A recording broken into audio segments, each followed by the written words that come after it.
머리를 손질해주던 로차는 언니에게 크리스마스 때 할아버지에게 드릴 과일 바구니를 주문했다 말했고, 자매의 대화를 듣고 있던 피터스는 본인이 입은 날 근처에서 골프를 칠 것이기에 과일 바구니를 받아오겠다고 말했습니다. 그는 로차뿐만 아니라 다른 이들에게도 이브에는 골프를 칠 계획이라 말하고 다녔다고 합니다. 23일 저녁 8시 넘어 레이시가 어머니와 통화했던 것이 그녀의 마지막 통화였습니다. 24일에 피터스는 오전에 낚시를 간다며 집을 나갔고, 다음날 돌아왔을 때 레이시가 집에 없었다고 주장했죠. 그녀는 4개월 뒤 버클리 북부의 해안에서 사망한 채 발견됐습니다. 먼저 발견된 건 태아였는데, 그 장소로부터 1.6km 떨어진 해안에서 레이시까지 발견됐던 것입니다. 부패가 심했기에 사망 시기와 원인은 정확히 파악할 수 없었지만, 전문가는 타살일 가능성이 높다는 의견을 내놓았습니다. 사실 임신한 여성이 아무것도 챙기지 않고 집을 떠나 1시간이 넘는 거리의 해안까지 혼자 올 이유도 없었죠.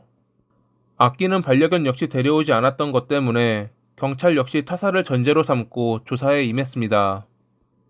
당연히 그들이 의심했던 인물은 남편인 피터슨이었습니다.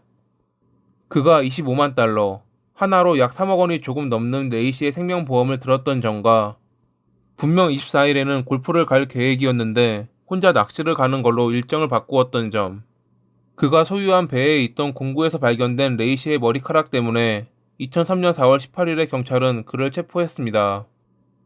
레이시가 공구에 손을 댈 일이 없기에 머리카락이 거기에 껴있을 이유도 없고, 뱃멀미가 심해 절대 배에 탈 일도 없었기에 이는 매우 중요한 증거가 됐던 것입니다.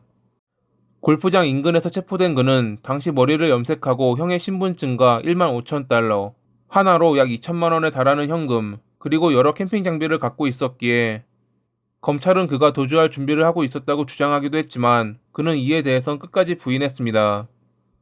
자신은 아내를 살해한 범인도 아니고 도주할 생각도 전혀 없었다고 말이죠.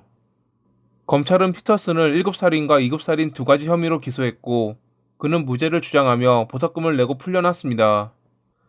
2004년 6월 1일에 열린 재판에서 그의 변호사는 직접적인 증거가 부족하다며 레이시가 납치당해 살해됐을 가능성에 대해 말했지만, 검찰 측은 피터슨이 아내가 사라지고 며칠 뒤 유료 성인 채널을 추가하고 애인인 앰버에게 일상적인 대화를 하며 통화한 증거를 내세워 과거 그가 앰버에게 말했던 이번 크리스마스가 아내가 없는 첫 휴일이라는 말이 계획적 살인을 암시한다고 주장했죠.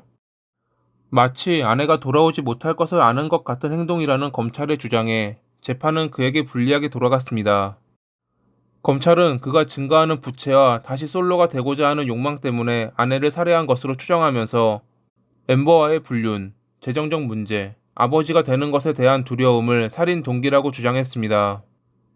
2004년 11월 12일에 배심원단은 피터슨에게 유죄를 판결했고, 판사는 잔혹하고 무관심한 무정한 범행이라며 사형을 선고했습니다.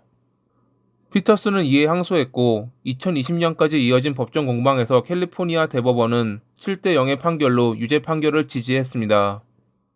하지만 과거 재판을 맡았던 판사가 사형을 반대하는 배심원들을 배제했던 것을 지적하며 공정성의 의미로 가석방 가능성 없는 종신형과 15년형으로 감형했죠.